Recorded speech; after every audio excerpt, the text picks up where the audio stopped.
ಇವತ್ತಿನ ದಿವಸ ನಮ್ಮ ಒಳನರಸೀಪುರ ತಾಲೂಕಲ್ಲಿ ನಾವು ಒಂದು ಸಭೆಯನ್ನು ಮಾಡಬೇಕು, ವಿಜೇಂದ್ರಣ್ಣವ್ರನ್ನ ಕರ್ಕೊಂಬರ್ಬೇಕು ಅನ್ನೋ ಒಂದು ಬಹಳಷ್ಟು ದಿನದಿಂದ ಏನು ಆಸೆ ಇತ್ತು. ಇವತ್ತೆಲ್ಲೋ ಒಂದು ಕಡೆ ಆ ಆಸೆ ಪೂರ್ವಹಿಸಿದೆ. ಹಾಗೂ ಬಹಳಷ್ಟು ಜನ ವಿಜೇಂದ್ರಣ್ಣನ ಮತ್ತು ಎಚ್ ಡಿ ರೇವಣ್ಣ ಸಾಹೇಬ್ರನ್ನ ಒಂದೇ ವೇದಿಕೆಯಲ್ಲಿ ನೋಡಿ ನಾವೆಲ್ಲರೂ ಕೂಡ ಸಂಭ್ರಮ ಆಚರಣೆ ಮಾಡಬೇಕು ಅನ್ನೋ ಒಂದು ವಿಶೇಷವಾದ ಮನವಿ ಇತ್ತು. ಅದಕ್ಕೂ ಕೂಡ ಒಂದು ಆಸೆ ತೀರಿದೆ ಅನ್ನೋ ಒಂದು ಭಾವನೆಯಲ್ಲಿ ಚರ್ಚೆ ಮಾಡ್ತೀನಿ. ಇವತ್ತು ಏನು ಲೋಕಸಭಾ ಚುನಾವಣೆ ಬಂದಿದೆ, ಲೋಕಸಭೆ ಚುನಾವಣೆ ಇಡೀ ರಾಷ್ಟ್ರದಲ್ಲಿ, ಇಡೀ ದೇಶದಲ್ಲಿ ಇವತ್ತು ಎಲ್ಲಾ ಕಡೆನೂ ಕೂಡ ಚುನಾವಣೆ ವಾತಾವರಣ ರಂಗೇರ ಅಂತ ಪರಿಸ್ಥಿತಿ ನಿರ್ಮಾಣ ಆಗಿದೆ. ಅದರಲ್ಲೂ ಹೆಚ್ಚಾಗಿ ಇವತ್ತು ಕರ್ನಾಟಕ ರಾಜ್ಯದಲ್ಲಿ ಒಂದು ಕಡೆ ಕಾಂಗ್ರೆಸ್ ಪಕ್ಷ ಅಧಿಕಾರ ಇದ್ರೂ ಕೂಡ ಇವತ್ತೆಲ್ಲೋ ಒಂದ್ ಕಡೆ ಜೆಡಿಎಸ್ ಮತ್ತು ಬಿಜೆಪಿಯ ಮೈತ್ರಿಯ ಪಕ್ಷಗಳು ಎಲ್ಲ ಕಡೆ ಒಂದು ಕಾರ್ಯಕರ್ತರನ್ನ ಉತ್ಸಾಹ ರಂಗೇರ ಅಂತ ಕೆಲಸ ಏನ್ ನಡೀತಾ ಇದೆ. ಇವತ್ತು ಬಹುತೇಕ ಈ ಚುನಾವಣೆ ನೋಡಿದಂತ ಸಂದರ್ಭದಲ್ಲಿ ಇಲ್ಲಿ ಚುನಾವಣೆ ಕೇವಲ ಬರೀ ಪ್ರಜ್ವಲ್ ರೇವಣ್ಣ ಅಲ್ಲ, ಕೇವಲ ಯಾರೋ ಒಬ್ರು ವ್ಯಕ್ತಿ ಮೇಲಲ್ಲ, ಯಾವುದೋ ಒಂದು ಪಕ್ಷದ ಮೇಲಲ್ಲ, ಇದು ದೇಶದ ಹಿತದೃಷ್ಟಿಗಾಗಿ ದೇಶಕ್ಕೋಸ್ಕರ ಚುನಾವಣೆ ನಡೀತಾ ಇದೆ ಅನ್ನೋ ಒಂದು ಸಂದೇಶನ ಕಳಿಸೋ ಅಂತ ಕೆಲಸನ ಇಡೀ ರಾಜ್ಯದ ಜನ ಮತ್ತು ದೇಶದ ಜನ ಮಾಡ್ತಿದ್ದಾರೆ ಅನ್ನೋದಕ್ಕೆ ತಪ್ಪಾಗಲ್ಲ ಅಂತ ಹೇಳೋದಕ್ಕೆ ಬಯಸ್ತೀನಿ. ಯಾಕಂದ್ರೆ ಇವತ್ತು ಜನ ಎಲ್ಲೇ ಹೋದಂತ ಸಂದರ್ಭದಲ್ಲಿ ಮಾತಾಡಬೇಕಾದ್ರೆ ಒಂದೇ ಮಾತು ಹೇಳ್ತಾರೆ, ಸರ್ ಎಲ್ಲ ವೈಯಕ್ತಿಕ ವಿಚಾರಗಳನ್ನ ಬದಿಗಿಟ್ಟಿ ಇವತ್ತು ದೇಶದ ಭದ್ರತೆಗೋಸ್ಕರ, ದೇಶಕ್ಕೋಸ್ಕರ ಹಾಗೂ ಜಗತ್ತಲ್ಲಿ ಅತ್ಯುತ್ತಮವಾದ ನಾಯಕ ಅಂತ ಅನ್ಸ್ಕೊಂಡಿರುವಂತ ನರೇಂದ್ರ ಮೋದಿ ಅವ್ರಿಗೋಸ್ಕರ ಈ ಚುನಾವಣೆ ಮಾಡೇ ಮಾಡ್ತೀವಿ, ಅದಕ್ಕೆ ನೀವು ಶಕ್ತಿ ತುಂಬ್ತೀವಿ ಅನ್ನೋ ಒಂದು ಭರವಸೆನ ಇವತ್ತು ಬೆಂತಟ್ಟ ಅಂತ ಕೆಲಸನ ಮಾಡಿ ಇವತ್ತು ನಮ್ಗೆ ಎಲ್ಲಾ ಕಡೆ ಒಂದು ವಿಶ್ವಾಸನ ಮಂಡನೆ ಮಾಡೋ ಅಂತ ಕೆಲಸ ಮಾಡ್ತಿದ್ದಾರೆ. ಯಾಕೆ ಮಾತು ಹೇಳ್ತೀನಿ ಅಂದ್ರೆ ಇವತ್ತು ನಾವು ಯೋಚನೆ ಮಾಡ್ಬೇಕು. ಬಹಳಷ್ಟು ಜನ ಈಗಾಗಲೇ ಭಾಷಣ ಮಾಡೋ ಅಂತ ಕೆಲಸನ ಮಾಡಿದ್ರು. ಮಂಜಣ್ಣ ಅವರು ಒಂದು ವಿಚಾರನ ಹೇಳಿದ್ರು, ಸತ್ಯ ಅದು. ಇವತ್ತು ಎಲ್ಲೋ ಒಂದ್ ಕಡೆ ರಾಜ್ಯಸಭಾ ಎಲೆಕ್ಷನ್ ನಡೆದಂತ ಸಂದರ್ಭದಲ್ಲಿ 2 ತಿಂಗಳಿಂದ, ಬಹಳಷ್ಟು ದೂರ ಅಲ್ಲ, 2 ತಿಂಗಳಿಂದ ರಾಜ್ಯಸಭಾ ಚುನಾವಣೆ ನಡೆದಂತ ಸಂದರ್ಭದಲ್ಲಿ ಏನು ಕೆಂಗಲ್ ಹನುಮಂತ ಪಾಪ ಅವರು ಒಂದು ವಿಧಾನಸೌಧನ ಕಟ್ಟಿದ್ದು ಒಂದು ಉದ್ದೇಶನೇ ಕಲ್ಪನೆನೇ ಬೇರೆ ಇತ್ತು. ವಿಧಾನಸೌಧ ಕಟ್ಟಂತ ಸಂದರ್ಭದಲ್ಲಿ ಅಲ್ಲಿ ಯಾರು ಕುಳಿತು ಆಡಳಿತ ಮಾಡ್ತಾರೆ, ಸಾಮಾಜಿಕ ನ್ಯಾಯ ಕೊಡಬೇಕು, ಸಾಮಾಜಿಕ ಪರವಾಗಿ ನಿಲ್ಲಂತ ಕೆಲಸನ ಮಾಡಬೇಕು, ಬಡವರಿಗೆ ಕಣ್ಣೀರು ಒರೆಸೋ ಅಂತ ಕೆಲಸನ ಮಾಡಬೇಕು, ರೈತಾಪಿ ಜನತೆಗೆ ಶಕ್ತಿ ತುಂಬಿ ಧೈರ್ಯ ತುಂಬ ಅಂತ ಕೆಲಸನ ಮಾಡಬೇಕು ಅಂತ ನಾಯಕರುಗಳು ಬಂದಂತ ಕೂರುವಂತ ಜಾಗ ವಿಧಾನಸೌಧದಲ್ಲಿ ಮೊನ್ನೆ ನಡೆದಂತ ಘಟನೆ ಇವತ್ತಿಗೂ ನಮಗೆ ಕಿವಿ ಗುಯಿ ಅನ್ನೋ ಅಂತ ಶಬ್ದ ಕೇಳ್ತಾ ಇದೆ. ಏನಾಯ್ತು? ರಾಜ್ಯಸಭಾ ಚುನಾವಣೆ ನಡೆದಂತ ಸಂದರ್ಭದಲ್ಲಿ ಕಾಂಗ್ರೆಸ್ ಪಕ್ಷ ಒಂದು ಸೀಟ್ ಗೆಲ್ಲುತ್ತೆ.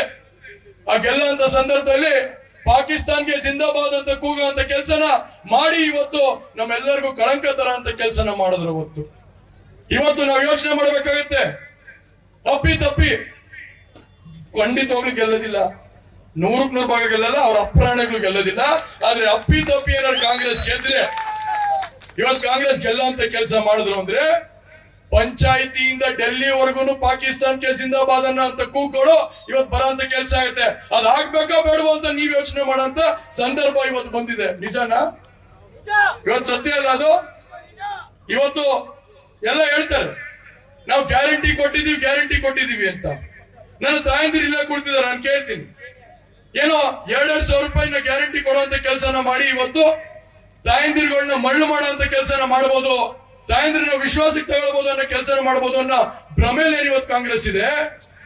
ಇವತ್ತು ಕೇವಲ ನಿಮ್ಮ ಹತ್ರ 2,000 ರೂಪಾಯಿ ಕೊಡುವಂತ ಕೆಲಸನ ಮಾಡಿ ಎಷ್ಟು ರೂಪಾಯಿ ದುಡ್ಡನ್ನ ಕೀಳ್ತಾ ಇದಾರೆ ನಿಮ್ಮ ಗಂಡಿಂದಿರ ಹತ್ರ ಅಂತ ನಾವು ಕೇಳೋಂತ ಪರಿಸ್ಥಿತಿ ಇವತ್ತು ನಿರ್ಮಾಣ ಆಗಿದೆ. ಇವತ್ತು ರೇವಣ್ಣ ಸಾಹೇಬ್ರು ಇಂಧನ ಸಚಿವರಿದ್ದಾಗ ಕೇವಲ 5,000 ರೂಪಾಯಿಗೆ 25 KV DC-ನ ಕೇವಲ 3 ತಿಂಗಳಲ್ಲಿ ಬಡವರಿಗೆ, ಅವತ್ತು ದಿವಸ ರೈತರಿಗೆ ಕೊಡುವಂತ ಕೆಲಸನ ಮಾಡ್ತಿದ್ರು. ಬಿಜೆಪಿ ಸರ್ಕಾರ ಇದ್ದಾಗಲೂ ಕೂಡ 25,000 ರೂಪಾಯಿ ಕಟ್ಟಿದ್ರೆ, 23,000 ರೂಪಾಯಿ ಕಟ್ಟಿದ್ರೆ 25 KV DC 3 ಜನಕ್ಕೆ ಹಾಕೊಡುವಂತ ಕೆಲಸನ ಮಾಡ್ತಿದ್ರು. ಆದ್ರೆ ಹೊಸ ಆದೇಶ ಏನ್ ಬಂದಿದೆ, ಇವತ್ತು ರೈತರು ಕೂಡ ಅವ್ರದೇ ಸ್ವತಃ DC ಹಾಕ್ಸ್ಕೋಬೇಕು, ಅವರೇ ಬೋರ್ವೆಲ್ ಕೊರ್ಸ್ಕೋಬೇಕು, ಇವತ್ತು ಅವರೇ ಎಲೆಕ್ಟ್ರಿಫಿಕೇಶನ್ ಮಾಡಿಸ್ಕೋಬೇಕು. ಇಂಥ ಬರಗಾಲ ಸ್ಥಿತಿಲಿ ಇವತ್ತು ರೈತರುಗಳು ನೊನೆಯುವಂತ ಸಂದರ್ಭದಲ್ಲಿ, ಇವತ್ತು ಕಣ್ಣೀರಿಡುವಂತ ಸಂದರ್ಭದಲ್ಲಿ ಮತ್ತೊಮ್ಮೆ ಇವರು ಕತ್ತಿಡ್ದಿ ಇವತ್ತು ಸಾಲ್ಗಾರರಾಗಿ ದಬ್ಬ ಅಂತ ಕೆಲಸ ಮಾಡ್ತಿದಾರಲ್ಲ, ಇದು ಎಷ್ಟು ಮಟ್ಟಕ್ಕೆ ನ್ಯಾಯ ಅಂತ ಕೇಳುವಂತ ಪರಿಸ್ಥಿತಿ ಇವತ್ತು ನಾನು ಮಾತಾಡ್ತಿಲ್ಲ, ರೈತರು ಮಾಡುವಂತ ಕೆಲಸನ ಮಾಡ್ತಿದ್ದಾರೆ. ಸತ್ಯನಾ? ಸತ್ಯ ಅಲ್ಲ? ಇವತ್ತು ಯೋಚನೆ ಮಾಡ್ಬೇಕು. ಹೆಣ್ಮಕ್ಳಿಗೆ 2,000 ರೂಪಾಯಿ ಹಾಕ್ಬಿಡ್ತಾರೆ. ಆಮೇಲೆ ಏನ್ ಮಾಡ್ತಾರೆ ಇವರು? ಈಗ ಎಣ್ಣೆ ಮೇಲೆ 4 ಬಾರಿ ಒಂದೇ ವರ್ಷದಲ್ಲಿ ಇತಿಹಾಸದಲ್ಲಿ ಏನಾದ್ರು ಎಣ್ಣೆ ಮೇಲೆ 4 ಬಾರಿ ರೇಟ್ ಜಾಸ್ತಿ ಮಾಡಿದ್ದಾರೆ ಅಂದ್ರೆ ಅದು ಕಾಂಗ್ರೆಸ್ ಪಕ್ಷದ ಒಂದು ಆಡಳಿತ, ಒಂದು ಇದು ಅಂತ ಹೇಳಬೇಕಾಗುತ್ತೆ ನಾವು. ಎಣ್ಣೆ ಅಂದ್ರೆ ಅದಲ್ಲ, ಕೊಬ್ಬರಿ ಎಣ್ಣೆ ಅಲ್ಲ, ಇದ್ರ ಎಣ್ಣೆ, ಸಂಜೆ ಮೇಲೆ ಎಣ್ಣೆ, ಅದು ಸಂಜೆ ಎಣ್ಣೆ, ಅದು ನಾನು ಹೇಳ್ತಾ ಇರೋದು. ಹಾಗಾಗಿ ಇವತ್ತು ಕೇವಲ ಒಬ್ಬ ಕುಟುಂಬದಲ್ಲಿ ಒಂದು ಕ್ವಾರ್ಟರ್ ಕುಡಿದ್ರೆ 50 ರೂಪಾಯಿ ಹೆಚ್ಚುವರಿ ಮಾಡಿದ್ದಾರೆ. ಒಂದು ಕ್ವಾರ್ಟರ್ ಕುಡಿದ್ರೆ ಎಷ್ಟಾಯ್ತು? ಒಂದ್ ತಿಂಗಳಿಗೆ 1,500 ರೂಪಾಯಿ ಇತ್ತು. ಅದೇ ಇಬ್ರು ಕುಡಿದ್ರೆ 3,000 ರೂಪಾಯಿ ಇತ್ತು ಅಲ್ವಾ? 3,000 ರೂಪಾಯಿ ಇತ್ತು. ಅದೇ 2 ಕ್ವಾರ್ಟರ್ ಕುಡಿದ್ರೆ 6,000 ರೂಪಾಯಿ ಇತ್ತು. ಇವತ್ತು ನಮ್ಮ ಹೆಣ್ಮಕ್ಳು ಕೇಳಬೇಕಾಗತ್ತೆ, ಸ್ವಾಮಿ ನೀವ್ 2,000 ರೂಪಾಯಿ ಕೊಟ್ಬಿಟ್ಟು ನಮ್ ಗಂಡಿನ ಜಾಬ್ ಆದ್ರೆ 6,000 ರೂಪಾಯಿ ಕಿತ್ಕೊಂಡು ನಮ್ ಲೆಕ್ಕ ಜಪ್ತಿ ಮಾಡ್ಬೇಕಾಗತ್ತೆ. ಜಪ್ತಿ ಮಾಡಿ ಮತ ಕೊಡೋ ಅಂತ ಕೆಲಸನ ಮಾಡ್ತೀವಿ, ಜಪ್ತಿ ಮಾಡಿ ಅಂತ ಕೇಳೋ ಪರಿಸ್ಥಿತಿ ಇವತ್ತು ನಿರ್ಮಾಣ ಆಗಿದೆ ಅಲ್ವಾ? 6,000 ರೂಪಾಯಿ 2,000 ರೂಪಾಯಿ ಕೊಡ್ತಾರೆ, 4,000 ರೂಪಾಯಿ ಅವ್ರ ಜಾಬ್ಗೆ ಹಿಡ್ಕೊಳ್ಳೋ ಕೆಲಸ ಮಾಡ್ತಾರೆ. ಹಾಗಾಗಿ ನಾವ್ ಯೋಚನೆ ಮಾಡ್ಬೇಕು. ಇವತ್ತು ವಿಜೇಂದ್ರಣ್ಣವರು ಪಾಪ ಒಂದ್ಸರಿ ಫೋನ್ ಮಾಡಿದಂತ ಸಂದರ್ಭದಲ್ಲಿ ಎಷ್ಟೇ ಒತ್ತಡ ಇದ್ರು ಕೂಡ, ಯಾಕಂದ್ರೆ ಇವತ್ತು ಅವ್ರಿಗೊಂದು ಸವಾಲಿದೆ. ಒಬ್ಬ ರಾಜ್ಯಾಧ್ಯಕ್ಷರಾಗಿ ಇವತ್ತು ಯಡಿಯೂರಪ್ಪ ಸಾಹೇಬ್ ಇರ್ಬೋದು, ದೇವೇಗೌಡರು ಸಾಹೇಬ್ ಇರ್ಬೋದು, ಕುಮಾರಣ್ಣ ಇರ್ಬೋದು, ವಿಜೇಂದ್ರಣ್ಣ ಇರ್ಬೋದು, ಕಾಲಿಗೆ ಚಕ್ರ ಕಟ್ಟಂತೆ ಇವತ್ತು ಇಡೀ ರಾಜ್ಯದಲ್ಲಿ 1 ನಿಮಿಷನೂ ವೇಸ್ಟ್ ಮಾಡಿದ್ರೆ ಇವತ್ತು ಎಲ್ಲಾ ಕಡೆ ಸುತ್ತಿ ಇವತ್ತು ನಮ್ಮ ರಾಜ್ಯದ ಜನಕ್ಕೆ ಮತ್ತೊಮ್ಮೆ ಸಂಕಲ್ಪ ಮಾಡಿ ಹೇಳ್ತೀವಿ, ನರೇಂದ್ರ ಮೋದಿ ಅವರು ಡೆಲ್ಲಿಲಿ ಬರಲೇಬೇಕು ಅನ್ನೋ ಒಂದು ವಿಶ್ವಾಸ ಇಟ್ಕೊಂಡು ಎಲ್ಲಾ ಕಡೆ ಸುತ್ತುವಂತ ಕೆಲಸ ಮಾಡ್ತಿದ್ದಾರೆ. ಅಂತದ್ರಲ್ಲಿ ಇವತ್ತು ನಮ್ಗೆ ಇವತ್ತು ಒಂದು ದಿನ ಪೂರ್ತಿ ಇವತ್ತು ನಮ್ಗೆ ನಮ್ಮ ಜಿಲ್ಲೆಗೆ ಕೊಡುವಂತ ಕೆಲಸನ ಮಾಡಿ ಇವತ್ತು ನಮ್ಮೆಲ್ಲರೂ ಉದ್ದೇಶಿಸಿ ಮಾತಾಡುವಂತ ನಿಟ್ಟಲ್ಲಿ ಇವತ್ತು ಬಂದಿದ್ದಾರೆ. ಇವತ್ತು ನಾವೆಲ್ಲರೂ ಅವ್ರ ಭಾಷಣ ಕೇಳಬೇಕು. ಯಾಕಂದ್ರೆ ಬಹಳಷ್ಟು ಜನ ಇವತ್ತು ವಿಜೇಂದ್ರಣ್ಣ ಅವ್ರು ಬರ್ತಾರೆ ಅಂದ್ರೆ ಉತ್ಸಾಹದಿಂದ ಇವತ್ತು ಬರುವಂತ ಕೆಲಸ ಆಗಿದೆ. ಇವತ್ತು ಇದಾದ್ಮೇಲೆ ಮತ್ತೆ ಸಕಲೇಶ್ಪುರ ಕರ್ಕೊಂಡು ಹೋಗಿ ಅಲ್ಲೂ ಕೂಡ ಬೃಹತ್ ರ್ಯಾಲಿ ಮುಖಾಂತರ ಅಲ್ಲೂ ಕೂಡ ಮತಯಾಚನೆ ಮಾಡುವಂತ ಕೆಲಸನ ವಿಜೇಂದ್ರಣ್ಣ ಅವ್ರು ಮಾಡ್ತಿದ್ದಾರೆ. ವಿಜೇಂದ್ರಣ್ಣವರೇ, ನಾನು ಕೂಡ ಆಗ್ಲೇ ನಿಮ್ಮ ಪಿ ಹರೀಶ್ ಅವರಿಗೆ, ಶರಣ ಅವರಿಗೆ ಫೋನ್ ಮಾಡಿ ಹೇಳಿದೀವಿ. ಆಗ್ಲೇ ಏನಂತ ಹೇಳಿದೀವಿ ಅಂದ್ರೆ, ಕೇವಲ ನೀವು ನಮ್ಮ ಕೆಲಸದಲ್ಲ, ನಾವು ಕೂಡ ನಿಮ್ಮ ಸಹೋದರಿಗೆ ಬಂದು 4 ದಿನ ಅಲ್ಲೇ ವಾಸ್ತವ ಹೂಡಿ ಭದ್ರಾವತಿ ಮತ್ತೆ ಏನು ನಮ್ಮ ಶಿವಮೊಗ್ಗ ರೂರಲ್ ಅಲ್ಲಿ ಇದೆ, ನಾನು ಪ್ರತಿ ಹಳ್ಳಿಗೆ ಸುತ್ತುವಂತ ಕೆಲಸ ಮಾಡಿ ಮತಯಾಚನೆ ಮಾಡಿ ನಮ್ಮ ಸಹೋದರರಾದಂತ ರಾಘವೇಂದ್ರಣ್ಣವ್ರನ್ನ ಗೆಲ್ಸ್ಕೊಂಡ್ ಬರ್ಬೇಕು ಅನ್ನೋ ಒಂದು ವಿಶ್ವಾಸನ ಮಂಡನೆ ಮಾಡಿದ್ದೀವಿ. ದೊಡ್ಡವರು ಹೇಳಿದ್ದಾರೆ. ಯಾಕೆ ಈ ಮಾತು ಹೇಳಿದ್ದಾರೆ ಅಂದ್ರೆ, ಇವತ್ತು ರಾಘವೇಂದ್ರಣ್ಣವರ ಒಂದು ಸ್ವಭಾವ ನಾವು ಹೇಳಬೇಕಾಗುತ್ತೆ. ನಾನು 5 ವರ್ಷ ಅವ್ರನ್ನ ಹತ್ರದಿಂದ ನೋಡಿದ್ದೀನಿ, ಬಹಳ ಹತ್ರದಿಂದ ನೋಡಿದ್ದೀನಿ. ಇವತ್ತು ಅವರು ಕೆಲಸ ವೈಫಲ್ಯಗಳು ಏನಾದ್ರು ಒಂದು ಕಾರ್ಯಕ್ರಮ ಇಟ್ಕೊಂಡ್ರೆ ಅದನ್ನ ಮಾಡೋರ್ಗೂ ಬಿಡೋದಿಲ್ಲ. ಅದ್ರ ನಂತರ ಎಂತ ಒಂದು ಸೌಜನ್ಯತೆ ಅಂದ್ರೆ, ನಾನೇ ಎಷ್ಟೊಂದ್ ಸರಿ ಯೋಚನೆ ಮಾಡಿದೀನಿ, ಅವ್ರು ಇವಾಗ್ಲೂ ಮುಖ್ಯಮಂತ್ರಿ ಅವ್ರ ಮಕ್ಕಳ ಇವರು ಅನ್ನೋ ಒಂದು ಭಾವನೆ ನಮ್ಗೆ ಚಿಂತನೆ ಆಗುವಂತ ಕಾಡುವಂತ ಕೆಲಸ. ಯಾಕಂದ್ರೆ ಅಷ್ಟು ಸೌಜನ್ಯತೆಯಲ್ಲಿ ಯಾರೇ ಬಂದಂತ ಸಂದರ್ಭದಲ್ಲಿ ಪ್ರೀತಿ ವಿಶ್ವಾಸದಿಂದ ಮಾತಾಡಿಸಿ ಬೆಂತಟ್ಟಂತ ಕೆಲಸ ಮಾಡಿ, ನನ್ನಂತ ಯುವಕರುಗಳಿಗೆ ಸ್ಫೂರ್ತಿ ಕೊಡುವಂತ ಕೆಲಸ ಮಾಡಿ ಇವತ್ತು ನಾವೆಲ್ಲರೂ ಒಟ್ಟಿಗೆ ಬೆಳಿಬೇಕು ಅನ್ನೋ ದೂರದೃಷ್ಟಿ ಇಟ್ಕೊಂಡು ಇವತ್ತು ರಾಘವೇಂದ್ರ ಅಣ್ಣವರು ಇವತ್ತು ಬಹಳಷ್ಟು ಕೆಲಸಗಳನ್ನ ಮಾಡಿದ್ದಾರೆ. ಹಾಗಾಗಿ ನಾವು ಕೂಡ ನಮ್ಮ ಹಳಿ ಸೇವೆಗಳನ್ನ ಶಿವಮೊಗ್ಗದಲ್ಲಾಗಿರ್ಬೋದು ಇಲ್ಲ ಎಲ್ಲೇ ಆಗಿರ್ಬೋದು, ನಮ್ಮ ಅವಶ್ಯಕತೆ ಇದ್ರೆ ಖಂಡಿತವಾಗ್ಲೂ ಕರ್ಸ್ಕೊಳ್ಳೋ ಕೆಲಸ ಮಾಡುವಂತ ಸಂದರ್ಭದಲ್ಲಿ ನಾವು ಅವ್ರ ಜೊತೆ ನಿಂತು ದುಡಿಯುವಂತ ಕೆಲಸನ ಮಾಡ್ತೀವಿ ಅಂತ ಈ ವೇದಿಕೆ ಮುಖಾಂತರ ಹೇಳಕ್ ಇಷ್ಟಪಡ್ತೀನಿ. ಇವತ್ತು ನಾವು ಯೋಚನೆ ಮಾಡ್ಬೇಕು. ಆಗ್ಲೇ ಹೇಳಿದೆ ನಾನು, ಇದು ದೇಶದ ಚುನಾವಣೆ, ಇದು ಯಾರ ವೈಯಕ್ತಿಕ ಚುನಾವಣೆ ಅಲ್ಲ. ನಮ್ಗೆ ದೇಶ ಉಳಿಬೇಕು ಇಲ್ಲ ದೇಶ ಹಾಳಾಗ್ಬೇಕು ಅನ್ನೋದ್ರ ಬಗ್ಗೆ ಚಿಂತನೆ ಮಾಡುವಂತ ಕೆಲಸ ಇನ್ನು ಕೇವಲ 12 ದಿನದಲ್ಲಿ ತೀರ್ಮಾನ ಆಗುತ್ತೆ. 12 ದಿನ ಇದೆ ಅಷ್ಟೇನೆ. ಇವತ್ತು ನಾನು ಹೇಳಕ್ ಇಷ್ಟಪಡ್ತೀನಿ, ಇವತ್ತು ನಾನು ಭಾಗ್ಯವಂತ ಅಂತ ಭಾವಿಸ್ತೀನಿ. ಯಾಕೆ ಭಾಗ್ಯವಂತ ಅಂತ ಭಾವಿಸ್ತೀನಿ ಅಂದ್ರೆ, ಇಂಥ ಅದ್ಭುತವಾದಂತ ಬಿಜೆಪಿ ಮತ್ತು ಜೆಡಿಎಸ್ ಕಾರ್ಯಕರ್ತರು ಇವತ್ತು ಬಿಸಿಲು ಅಂತ ನೋಡಿದ್ರೆ ಪ್ರತಿ ಮನೆಗೆ ಹೋಗುವಂತ ಕೆಲಸನ ಮಾಡಿ ಮತಯಾಚನೆ ಮಾಡಿ ಇವತ್ತು ಇಲ್ಲ ದೇಶಕ್ಕೋಸ್ಕರ ಚುನಾವಣೆ ಮಾಡ್ಲೇಬೇಕು, ಪ್ರಜ್ವಲ್ರೇವಣ್ಣವ್ರನ್ನ ಕಳಿಸ್ಲೇಬೇಕು ಅನ್ನೋ ಒಂದು ವಿಶ್ವಾಸನ ಏನ್ ಕೊಡ್ತಾ ಇದಾರೆ, ಅದನ್ನ ಯಾವತ್ತೂ ಕೂಡ ನಾನು ಮರೆಯೋದಕ್ಕಾಗಲ್ಲ. ನಿಮ್ಮ ಚಿರುಣಿಯಾಗಿರ್ತೀನಿ. ಅಭಿವೃದ್ಧಿ ಬಗ್ಗೆ ನಾನು ಚರ್ಚೆ ಮಾಡೋದಕ್ಕೆ ಹೋಗಲ್ಲ. ಇವತ್ತು ಈ ಅಭಿವೃದ್ಧಿ ಬಗ್ಗೆ ಮಾತಾಡಿದ್ರೆ ಸಾವಿರಾರು ಅಭಿವೃದ್ಧಿ ಬಗ್ಗೆ ಇದೆ. ನಮ್ಮಲ್ಲಿ ಏನಾದ್ರು ಸಣ್ಣ ಪುಟ್ಟ ಭಿನ್ನಾಭಿಪ್ರಾಯ ಇದ್ರೆ ದಯವಿಟ್ಟು ಅದನ್ನ ಸರಿಪಡಿಸ್ಕೊಳ್ಳುವಂತ ಕೆಲಸನ ಮಾಡಿ, ಯಾರ್ಯಾರು ಏನೇನು ಅಪಪ್ರಚಾರ ಮಾಡುವಂತ ಕೆಲಸನ ಮಾಡ್ತಿದ್ದಾರೆ. ಇವತ್ತು ಕೆಲವು ಸಂದರ್ಭದಲ್ಲಿ ಹೇಳ್ತಾರೆ, ಅಯ್ಯೋ ಒಳನರಸೀಪುರ ಹಂಗಿದೆ ಅಂತೆ ಹಿಂಗಿದೆ ಅಂತೆ ಅಂತ. ನಾನು ಇವತ್ತೊಂದು ವೇದಿಕೆ ಮುಖಾಂತರ ಒಂದು ಸಂದೇಶ ಕಳ್ಸಕ್ಕೆ ಇಷ್ಟಪಡ್ತೀನಿ. ನಮ್ಮ ಕಾರ್ಯಕರ್ತರು ಗಟ್ಟಿಯಾಗಿದ್ದಾರೆ, ನಮ್ಮ ನಾಯಕರುಗಳು ಗಟ್ಟಿಯಾಗಿದ್ದಾರೆ.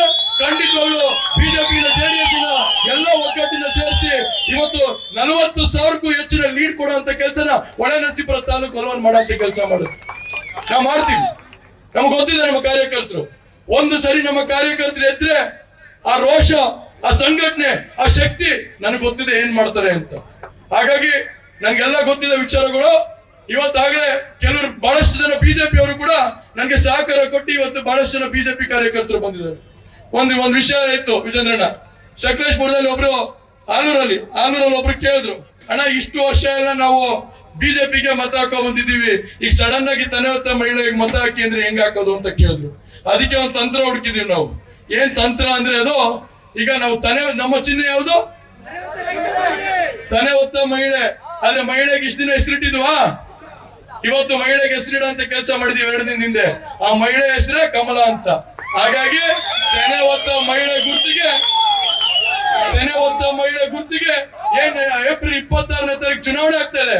ಇದು ಕೇವಲ ಈ ಚುನಾವಣೆಯಲ್ಲಿ ನನಗ್ ಮತ ಕೊಡ್ತಾ ಇಲ್ಲ, ಒಂದೊಂದು ಮತನು ಕೂಡ ದೇಶಕ್ಕೋಸ್ಕರ, ನರೇಂದ್ರ ಮೋದಿಗೋಸ್ಕರ ಮತ ಕೊಡ್ತಾ ಇದೀವಿ ಅಂತ ನಾವು ಚಿಂತನೆ ಮಾಡಿ ಮತ ಕೊಡುವಂತ ಕೆಲಸ ನಾವು ಮಾಡಬೇಕು. ಹಾಗಾಗಿ ನಿಮ್ಮಲ್ಲೆಲ್ಲ ವಿಶ್ವಾಸ ಇದೆ, 100ಕ್ಕೆ 100 ಭಾಗ ನೀವೆಲ್ಲರೂ ಕೂಡ, ನಾನು ನಿಮ್ಮ ಮನೆ ಮಗನಾಗಿ ದುಡ್ದಿದ್ದೀನಿ. 13 ವರ್ಷ ನಿಮ್ ಜೊತೆ ಒಡನಾಟ ಹಿಡ್ಕೊಂಡು ಚುನಾವಣೆ ರಾಜಕೀಯದಲ್ಲಿ ದುಡಿಯುವಂತ ಕೆಲಸ ಮಾಡಿದಿರಿ. 5 ವರ್ಷ ಸಕ್ರಿಯವಾಗಿ ಒಬ್ಬ ಸಂಸದನಾಗಿ ನಿಮ್ಮ ಮನೆ ಮುಟ್ಟ ಅಂತ ಕೆಲಸನ ಮಾಡಿದೀನಿ. ಇವತ್ತು ನಿಮ್ಮೆಲ್ಲ ವಿಶ್ವಾಸ ಇದೆ, ಸಣ್ಣ ಪುಟ್ಟ ತಪ್ಪುಗಳೇನಾರು ನಾನು ಆಗಿದ್ರೆ, ಯಾಕಂದ್ರೆ ಒಬ್ಬ ಓಡಾಡೋ ಹುಡುಗ ಎಡವದು ಸಹಜ, ನಡೆಯೋ ಹುಡುಗನೇ ಸಹಜ ಎಡವದು. ಯಾರು ಕೂಡ ಮಲಗಿರೋರು ನೆಡುತ್ತಾರ? ಹಾಗಾಗಿ ಅಂತ ನಡೆಯುವಂತ ಸಂದರ್ಭದಲ್ಲಿ ಅಂತ ಒಂದು ಏನಾರು ಸಣ್ಣ ಪುಟ್ಟ ತಪ್ಪುಗಳು ನನಗೆ ಗೊತ್ತಿಲ್ಲ ಮಾಡಿದ್ರೆ ಇವತ್ತು ನನ್ನ ತಂದೆ ತಾಯಿ ಕುಳಿತಿದ್ದೀರಾ.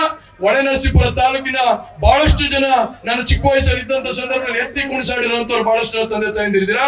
ನಿಮ್ಮ ಹತ್ರ ಎಲ್ಲರ ಹತ್ರನು ಕ್ಷಮಾಪಣೆ ಕೇಳ್ತಾ ದಯವಿಟ್ಟು ಎಲ್ಲರೂ ಕೂಡ ಸಹಕಾರ ಕೊಡಬೇಕು, ಇನ್ನ ಹೆಚ್ಚಿನ ಶಕ್ತಿ ಕೊಡಬೇಕು ಅಂತ ನಿಮ್ಮಲ್ಲಿ ಮನವಿ ಮಾಡ್ತಾ, ಏಪ್ರಿಲ್ 20ನೇ ತಾರೀಕು 26ನೇ ತಾರೀಕು ನಿಮ್ಮ ಮತ ದೇಶಕ್ಕೋಸ್ಕರ ಅಂತ ಭಾವಿಸಿ ಇವತ್ತು ತನೆಯೊತ್ತ ಮಹಿಳೆ ಗುರ್ತು ಕ್ರಮ ಸಂಖ್ಯೆ 2ಕ್ಕೆ ಮತಯಾಚನೆ ಮಾಡಿ ನನಗೆ ಶಕ್ತಿ ಕೊಡಿ ಅಂತ ಕೇಳ್ತಾ ನಿಮ್ಮಲ್ಲೆಲ್ಲರೂ ಮಾತಾಡೋದಕ್ಕೆ ಅವಕಾಶ ಮಾಡಿಕೊಟ್ಟಂತ ಎಲ್ಲ ವೇದಿಕೆ ಮೇಲಿರುವಂತ ಗಣ್ಯ ವ್ಯಕ್ತಿರಿಗೆ ಹಾಗೂ ನನ್ನ ವೇದಿಕೆ ಕೆಳಗಿರುವಂತ ಎಲ್ಲಾ ಮುಖಂಡರುಗಳು, ಸ್ಥಳೀಯರು, ಕಾರ್ಯಕರ್ತರು ಎಲ್ಲರಿಗೂ ಹೊಂದಿಸ್ತಾ, ಯಾಕಂದ್ರೆ ವಿಜಯಣ್ಣ ಇನ್ನೊಂದು ಮಾತು ಹೇಳ್ಬೇಕಾಗಿತ್ತು, ಒಂದು ಚಿಕ್ಕ ಮಾತು ಹೇಳ್ಬಿಡ್ತೀನಿ.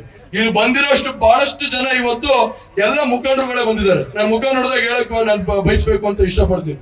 ಇಲ್ಲೆಲ್ಲ ಇರೋರು ಮನ್ಸು ಮಾಡಿದ್ರೆ ಕನಿಷ್ಠ ಪಕ್ಷ ಒಬ್ಬೊಬ್ರು ಕೂಡ 50ರಿಂದ 100 ಓಟ್ ಹೆಚ್ಚುವರಿ ಮಾಡುವಂತ ಶಕ್ತಿ ಒಳ್ಳಿರುವಂತ ಎಲ್ಲ ಮುಖಂಡರುಗಳು ಬಂದಿದ್ದಾರೆ.